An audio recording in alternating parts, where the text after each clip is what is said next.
محترم ناظرین کرام، آپ کا میرے چینل ڈاکٹر سید عقیل اقبال میں پھر سے استقبال ہے۔ جیسا کہ آپ کے علم میں ہے کہ ہم اس چینل میں مذہب، معاشرہ اور انسانیت سے متعلق ضروری معلومات فراہم کرتے ہیں، تو آج کا ہمارا یہ سیشن پچھلے سیشن کا کنٹینیوشن ہے، جہاں ہم نے مذہب اسلام سے متعلق کچھ بنیادی اور ضروری باتیں کی تھیں۔ پچھلے سیشن میں ہم نے مذہب اسلام کے وجود اور نام سے متعلق کچھ اہم باتیں کی تھیں، جس کا جاننا ہر انسان پہ ضروری اور لازمی ہے۔ امید ہے کہ آپ کو وہ ویڈیو پسند آئی ہوگی۔ اگر آپ نے وہ ویڈیو ابھی تک ملاحظہ نہیں کیا ہے تو اس ویڈیو کو ضرور دیکھیں اور اپنے قیمتی آراء کا اظہار فرمائیں۔ ناظرین کرام، آج کا یہ سیشن مذہب اسلام میں خدا کے وحدانیت سے متعلق ہے۔ آج کے اس سیشن میں ہم اس بات کو سمجھنے کی کوشش کریں گے کہ مذہب اسلام میں صرف ایک خدا کی پرستش کیوں کی جاتی ہے، اور اسلام اس بات کو کیوں لازمی قرار دیتا ہے کہ صرف ایک خدا ہی کی عبادت کی جائے۔ آج کے سیشن میں ہم ان تمام باتوں کا ذکر کریں گے اور اس بات کو سمجھنے کی کوشش کریں گے کہ خدا کی وحدانیت مذہب اسلام میں کیوں ضروری ہے۔ تو آئیے بلا کسی تاخیر کے گفتگو کا آغاز کرتے ہیں۔ ناظرین کرام، یہ بات یقیناً واضح ہے کہ مذہب اسلام میں عبادت کا تصور انسان کا مالک حقیقی کے سامنے مکمل سرنگوں ہونا ہے۔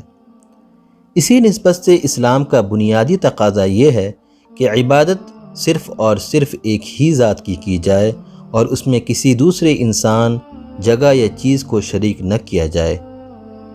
اسلام کا تصور یہ ہے کہ خدا ہی وہ واحد ذات ہے جو پوری کائنات اور اس میں رہنے والے تمام مخلوقات کا خالق اور کریٹر ہے، اور خدا کی ذات کے علاوہ ہر چیز اس دنیا میں اس کی مخلوق ہے، خواہ وہ چیز یا انسان کتنا ہی طاقتور یا پاورفل کیوں نہ ہو۔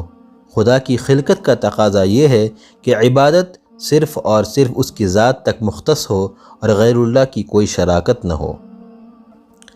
اسی تصور کو قرآن کی پہلی سورت میں خدا تعالیٰ نے واضح طور پر بیان فرما دیا ہے، جسے ہر مسلمان نماز میں بار بار دہراتا ہے۔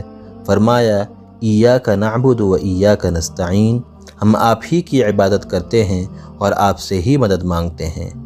یہ بات بھی قابل ذکر ہے کہ اسلام خدا اور مخلوق خدا کو کبھی ایک پلیٹ فارم میں نہیں دیکھتا۔ اسلام کا تصور یہ ہے کہ نہ خدا مخلوق کے ہم شکل یا ہم پلہ ہے، یا مخلوق خدا خدا کے برابر یا اس جیسا ہے، خواہ مخلوق خدا کے پاس کتنی ہی قوت اور طاقت کیوں نہ ہو، بلکہ حقیقت یہ ہے کہ خدا اپنے مخلوق سے کہیں زیادہ بلند اور اعلیٰ ہے اور انسانی سوچ اور تصور سے پرے ہے۔ نہ وہ کسی کا محتاج ہے اور نہ انسان کی عبادت اور ریاضت اس کی بلندی کو کوئی مزید قوت فراہم کرتی ہے۔ ہمارے معاشرے میں بعض لوگوں کا یہ تصور ہے کہ خدا تک پہنچنے کا ایک ذریعہ مخلوق خدا بھی ہے، جس کی عبادت اور پرستش یقیناً خدا تک پہنچا دیتی ہے، مگر یہ تصور محض جہالت یا حقیقت سے چشم پوشی پر مبنی ہے، جس کا حقیقی اسلام میں کوئی گنجائش نہیں ہے۔ اسلام کا صحیح میسج جو انبیاء کرام علیہم السلام کے ذریعے ہم انسانوں تک پہنچا ہے، وہ صرف اور صرف ایک ہی خدا کی عبادت اور پرستش کا سبق ہے۔ اس میں کسی دوسرے کی شراکت کی ذرہ بھی گنجائش نہیں ہے، خواہ وہ ڈائریکٹلی ہو یا انڈائریکٹلی۔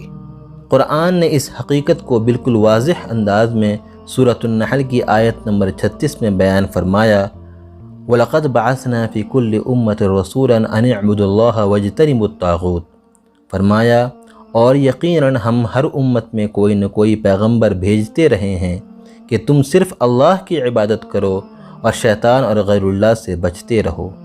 اس آیت سے یقیناً یہ بات مکمل طور پر واضح ہو جاتی ہے کہ وہ شخص جو سچے دل سے اسلام کے پیغام کو قبول کر لیتا ہے، وہ اس بات پہ کبھی بھی آمادہ نہیں ہوگا کہ خدا کے علاوہ کسی مخلوق خدا کی عبادت یا پرستش کرے، اور اسی اقرار اور کنفرمیشن کا نام کلمہ شہادت ہے کہ جس کو دل سے پڑھتے ہی ایک انسان حلقہ اسلام میں داخل ہو جاتا ہے اور خدا کی وحدانیت اور رسول صلی اللہ علیہ وسلم کی رسالت کا معترف ہو جاتا ہے۔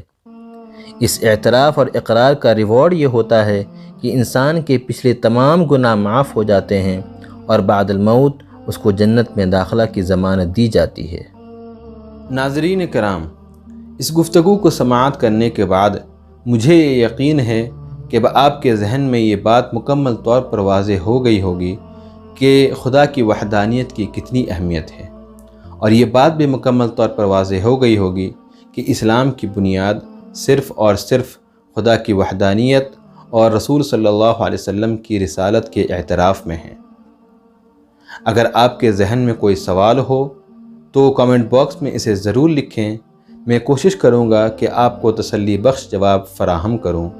اگر آپ کو یہ ویڈیو پسند آئی ہے تو اسے لائک اور شیئر ضرور کریں اور میرے اس چینل کو ضرور سبسکرائب کریں۔ ویڈیو کو اخیر تک سماعت کرنے کے لیے بہت بہت شکریہ۔ جزاکم اللہ خیرہ۔ السلام علیکم ورحمۃ اللہ وبرکاتہ۔